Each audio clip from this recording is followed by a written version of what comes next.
Namaskar. The human brain is a mega machine. It has around 100 billion neurons that fire at a lightning speed, staggering speed of 200 times per second. The slowest speed at which the information passes around, moves around in the brain is around 418 kilometers per hour. Today, technology has made everything possible. It's an amazing time to be in. We can imagine and we can create. There's no time lag. We can actualize what we have dreamt of. We can extrude those into reality. We can 3D print houses. We can 3D print body parts, organs, tissues, and now meat that we can consume. We can edit faulty genes which cause disorder, disease. This is an amazing time to be in. Yet, we see so many challenges, deprivation, chaos, destruction. Just to give you some facts, some numbers, 500,000 people in India die due to organ shortage. 1 out of 5 people globally are a victim of stress, workplace stress. The estimated volume or amount is $2.5 trillion of workplace stress.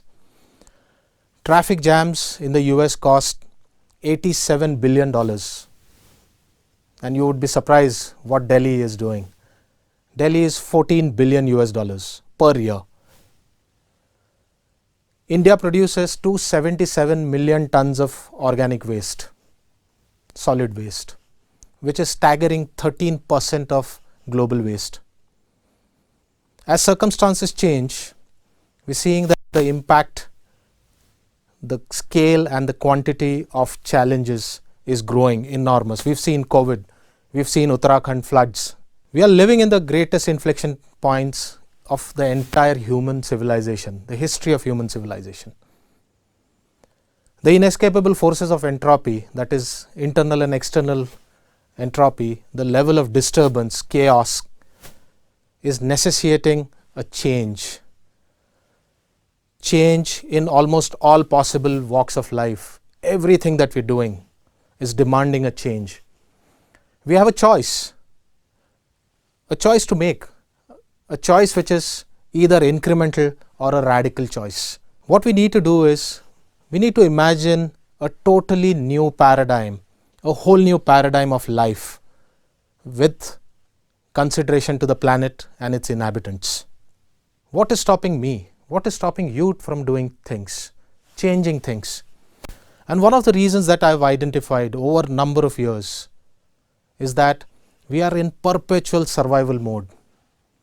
And this survival mode is not giving us any time, energy to challenge, to think, to imagine and make any progress. To make any progress, we need to understand these entropies, both internal and external. Let me take you back on a journey, my personal journey, quick. I'm Shekhar Badve, and speaking from my childhood, I had dreamt of to be an archaeologist. I loved geography and history. After 12th, typically, I wanted to be a chef, and then eventually a tool designer. And then I went on to become a product designer, practicing brand strategy for the last 2 decades. I did not realize what my strength was, my core capability was, my positive balance was. And I kept on doing things without realizing that I was actually good at connecting dots, managing ambiguity, and dealing with complexity. Like me, most of you have not realized what you are good at. What is your positive balance? What is your strength, inner strength? And most of you and most of us end up spending entire lives not realizing this. And in the end, all this didn't matter, is the feeling that we have. And this is internal entropy. We've spent enormous amount of time, energy, money in a pursuit to be someone else. We need to understand internal entropy. 30 long years gone.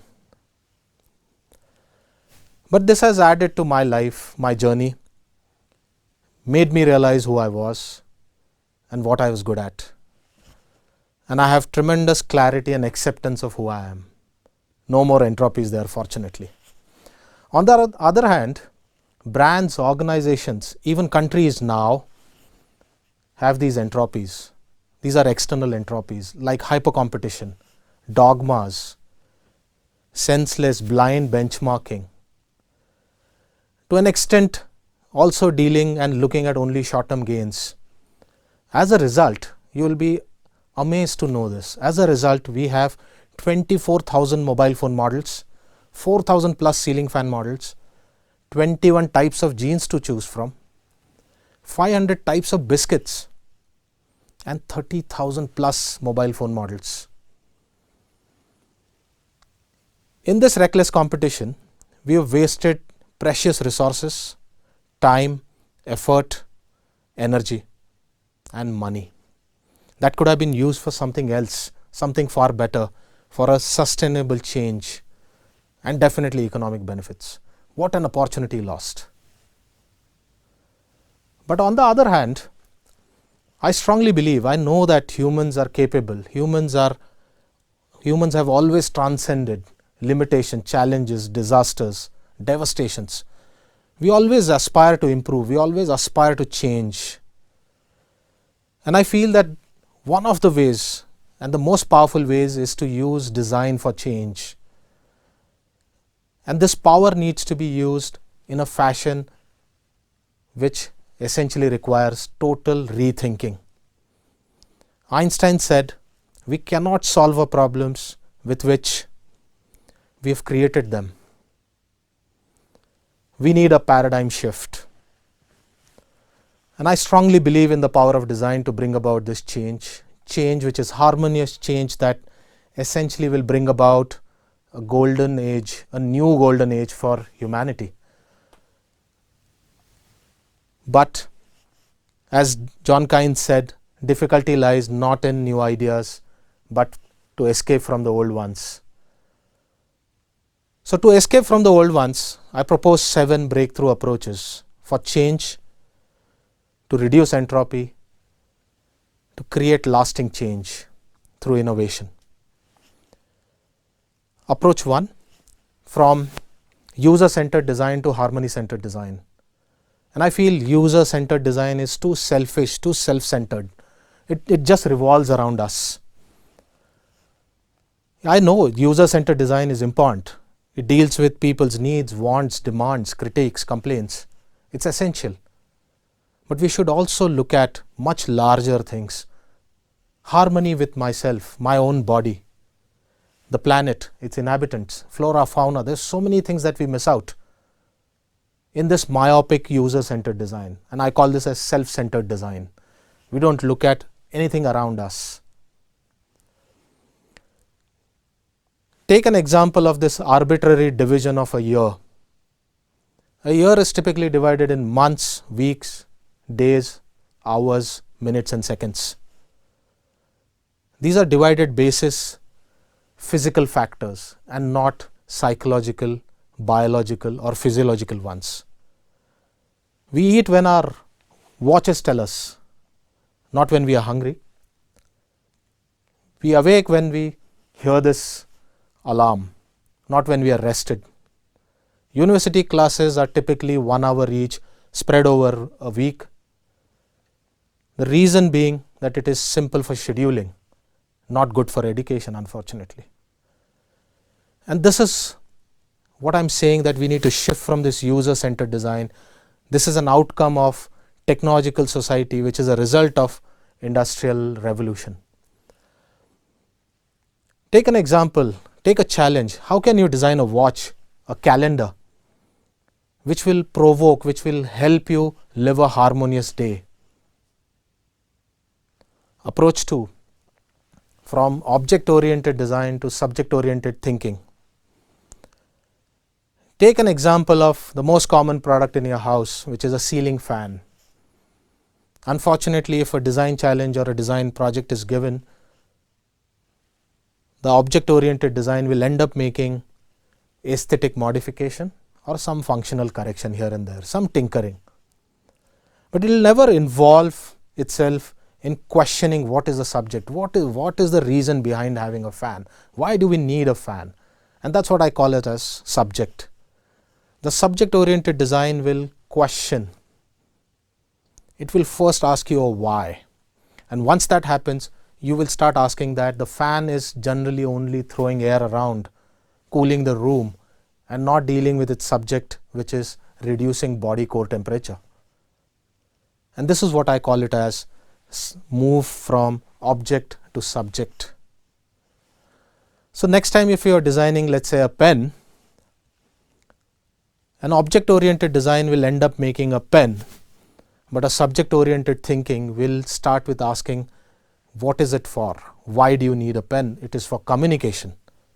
And imagine a pen that makes you a romantic, a pen that makes you communicate far better or helps you write well. What an achievement would it be? Approach 3, from form follows function to function follows purpose. And this is a fundamental shift. The shift is essential. We need to understand purpose. Purpose is essentially the why something is done, created, what is the reason behind it. And there will be so many opportunities that will open up if we start with purpose-based design and not function-based design. Function is essentially why a product is created, what does it do, what does it achieve. But purpose essentially gives us the reason, it enables us, it inspires us. It inspires us to achieve behavioral change, societal change, systemic change. Function will never achieve that. What we need today and for the future is essentially purpose-led design and not functional improvements. Imagine a chair. All of us sit for 8 hours, 10 hours, at times 12, 16 hours. But our body is not designed to sit for so many hours. And what happens in the process is that we become sedentary. And by the way, India is the diabetic capital of the world. And we're still tinkering with the chair. We're still functionally improving a chair. Why don't we ask this question, can I modify, can I change work itself? Can I look at totally new way of working rather than looking at a chair? So this is what I meant by purpose-led design and not functionality-based design. So start with purpose, not with a problem statement. And if this aligns with subject-oriented thinking, boy, you've got a winner. Approach 4, from correction to creation. As I mentioned, we should not write problem statements. We should look at purpose statements. Purpose essentially will give us the vision at the end of the tunnel, the light that is there, and not to mention it will also help us do the digging. It enables, it inspires. We need to shift from correction, from tinkering to creation. We need to imagine. The future needs imagination. Future needs questioning. It does not need corrections. Approach 5. This is my favorite. Design for collapse, to avoid wastage and to reduce throwaway culture. Take an example, beautiful metaphor. The leaf withers off and falls, and what happens to this leaf? It replenishes the soil. Cut yourself, break your bone, and heal without a trace. But if your chair breaks, you won't be as fortunate. The chair will not heal by itself. And what happens in the process is that we throw the chair away. In the process, we create humongous amount of waste. So this approach is trying to probe. This approach is trying to say that take disorder, collapse, destruction into account right at the start, into the creative process, in the design process, and we can create something that will last, something that will be with us. It will evolve with the user, not rendered useless and then thrown away.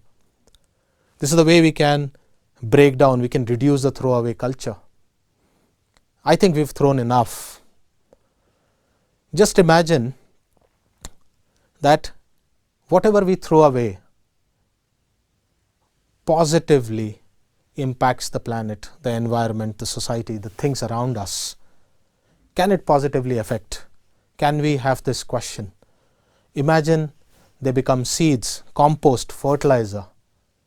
How can throwing itself away be something which is an act of kindness to the planet? This is how we can open up new thinking, new approaches for innovation. Approach 6, definitions and archetypes. They create dogma. They are a hindrance to innovation, to creativity. Just like a yo-yo which is tethered to a string, it does not allow the yo-yo to move around a bit.